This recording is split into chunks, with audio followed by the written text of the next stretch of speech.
The air in Pattaya was thick with heat and the scent of salt, even at night. I'd come to Thailand seeking escape, cheap beer, neon lights, and the chaos of walking street had been my plan. But that night, restless and tired of the crowds, I wandered to Jomtien beach instead. The moon hung low, a silver crescent slicing through the black sky, casting a faint glow over the waves. The beach was deserted, save for the distant hum of motorbikes and the rhythmic crash of water against the shore. I kicked off my sandals, letting the cool sand slip between my toes, and sat near the water's edge, a bottle of Chang beer in hand. That's when I saw her. She emerged from the shadows like a wisp of smoke, barefoot, her long dark hair swaying in the breeze. Her dress was simple, white cotton, tattered at the hem, but it clung to her frame in a way that made her seem ethereal, almost otherworldly. She didn't walk so much as glide, her steps silent against the sand. I blinked, wondering if the heat and alcohol were playing tricks on me. But then she stopped, a few feet away, her head tilted, watching me with eyes that gleamed like polished obsidian. "You're not from here," she said, her voice soft but carrying an odd lilt, as if English wasn't her first language, or her 100th. "Neither are you," I replied, more out of instinct than thought. Something about her felt off, like she didn't belong to the tourist traps or the neon glow of Pattaya. She smiled, a small, secretive curve of her lips, and sat beside me without asking. Up close, she smelled faintly of jasmine and something earthier, like damp soil after rain. Her name, she told me, was Noi. No last name, just Noi. She didn't ask mine, and I didn't offer it. We talked, or rather, I talked, and she listened. I told her about my life back home, the job I hated, the breakup that had driven me halfway across the world. She nodded, her gaze drifting to the sea, as if she were hearing something in the waves I couldn't. When I asked about her, she said only, "I come from a village up north, far from here. My family is different." "Different how?" I pressed. Her smile faded, and she stood abruptly. "Come with me," she said, extending a hand. "I'll show you." I should have said no. Every rational part of me screamed to stay put, finish my beer, and head back to my hotel. But her eyes held a pull I couldn't resist, like a tide dragging me under.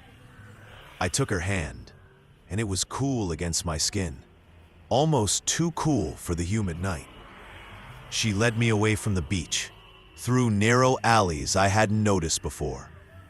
The sounds of Pattaya faded, replaced by the chirping of crickets and the rustle of unseen leaves. We walked for what felt like hours, though my watch claimed only 30 minutes had passed.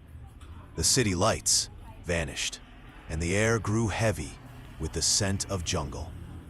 I stumbled over roots and stones, but Noi moved effortlessly, her white dress a beacon in the dark. Finally, we reached a dirt path winding up a hill. At its crest stood a cluster of wooden houses, their roofs thatched with palm leaves, illuminated by flickering lanterns. A village, impossibly close to Pattaya, yet feeling centuries removed. Shadows moved between the houses, and I heard low voices, a language I didn't recognize, guttural and ancient. "My family," Noi whispered, her grip tightening on my hand. Before I could respond, a figure emerged from the nearest house. A woman, older, her face etched with lines like a map of forgotten roads. Her hair was gray, tied back with a strip of cloth, and her eyes were the same piercing black as Noi's. She wore a necklace of bones, small, polished, and unmistakably animal.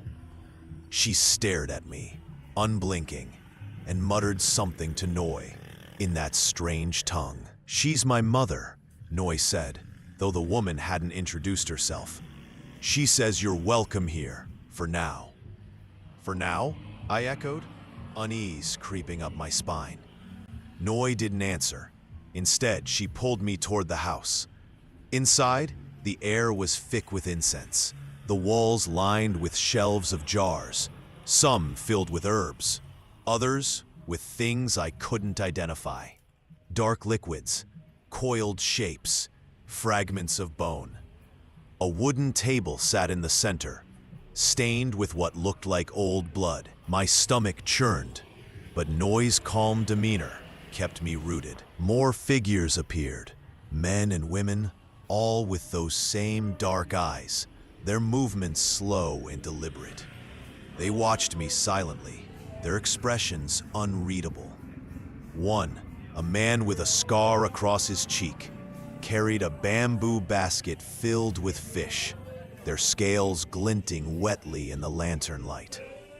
He set it down and began gutting them with a curved knife, his hands steady and practiced. "Stay for the meal," Noi said, her voice a quiet command. I wanted to leave, to run back to the safety of Pattaya's chaos, but my legs wouldn't move. The family worked around me, preparing food, fish roasted over an open fire, rice steamed in banana leaves, a broth that smelled of lemongrass and something metallic. They ate with their hands, tearing into the fish like it was a ritual, their eyes never leaving me. Noi sat beside me, pressing a piece of fish into my palm. "Eat," she urged. "It's polite." I took a bite, the flavor sharp and strange, lingering on my tongue. The family murmured among themselves, nodding as if I'd passed some test. Noi's mother approached, placing a clay cup before me. The liquid inside was dark, almost black, with a faint shimmer. "Drink," Noi said. "It's tradition." "What is it?" I asked, my voice trembling. "Something old," she replied cryptically. "From the land. From our history." I frowned, curiosity battling my fear. "Your history?" Noi's mother leaned closer, her voice a low rasp as she spoke in broken English for the first time. "Our village, older than cities, older than kings. Before Siam, before temples, we were here." She tapped the floor with a bony finger, as if pointing to something beneath the earth. "We came from the shadows of the forest, when the land was wild and the spirits ruled. Our blood is tied to them." Noi nodded, her eyes glinting. "Long ago, our ancestors made a pact. The forest was dying. Floods, fires, beasts that hunted us. They begged the spirits for protection, for power. The spirits answered, but they demanded a price. We became their keepers, their hands in this world. We live apart, hidden, because the pact cannot break." "What kind of pact?" I asked, my throat dry. Noi's mother smiled, revealing teeth worn to jagged points. "Life for life, blood for blood. The spirits gave us strength, long years, secrets of the earth. In return, we feed them. We guard their places, old trees, hidden caves, waters that run black. Outsiders don't understand. They build, they take, they forget. But we remember." The scarred man spoke then, his voice deep and gravelly. "The village moves. It's never where they look." The spirits guide us, through jungles, over hills. Pattaya grows, but it cannot touch us. We are the shadow it doesn't see. I stared at the jars on the shelves, the bones in the necklace, the stains on the table. Feed them how? I whispered, though I dreaded the answer. Noi's hand rested on my arm, her touch cold. Not all who come here leave. Some stay. Some help us keep the pact. My heart pounded as the room seemed to close in. The chanting began then, low, rhythmic, rising from the family like a tide. Noi's mother lifted a small wooden box from a shelf, its surface carved with spiraling patterns. She opened it, revealing a pile of ash mixed with tiny gleaming shards. Teeth, I realized with a jolt. Human teeth. This is our history, she said, dipping her fingers into the ash and smearing it across her forehead. The ones who stayed, the ones who fed the land. I tried to stand, but my legs felt heavy, pinned by an unseen weight. The drink, I thought, panic rising. What was in the drink? Noi pressed the cup to my lips again, her grip firm. Finish it, she said. You're part of this now. I drank the liquid burning, my vision blurring as the chanting grew louder. The room twisted, shadows stretching into shapes, tall, thin figures with too many limbs, eyes like voids. The family's faces warped, their smiles too wide, their teeth too sharp. Noi's voice echoed in my skull. The spirits see you. They know you. When I woke, I was back on Jomtien beach, sprawled in the sand, the sun rising over the horizon. My head throbbed, my mouth dry, the taste of that drink still clinging to my tongue. My sandals were gone, my pockets empty, but worse was the mark on my arm.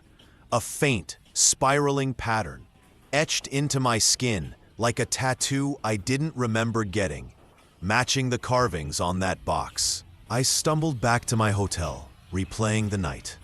Had it been real? A dream? I searched maps for a village near Pattaya, matching what I'd seen. Nothing. I asked locals about a girl named Noi, a family with bone necklaces and ancient pacts. They laughed, shook their heads, told me I'd had too much to drink. But the mark remained, growing darker each day. And sometimes, at night, I hear her voice in the wind, soft, lilting, calling me back. I see those spiraling patterns in my dreams. Feel the weight of unseen eyes. I don't know what they did to me, or what they want. But I know one thing. I'll never return to that beach. Not alone, not ever.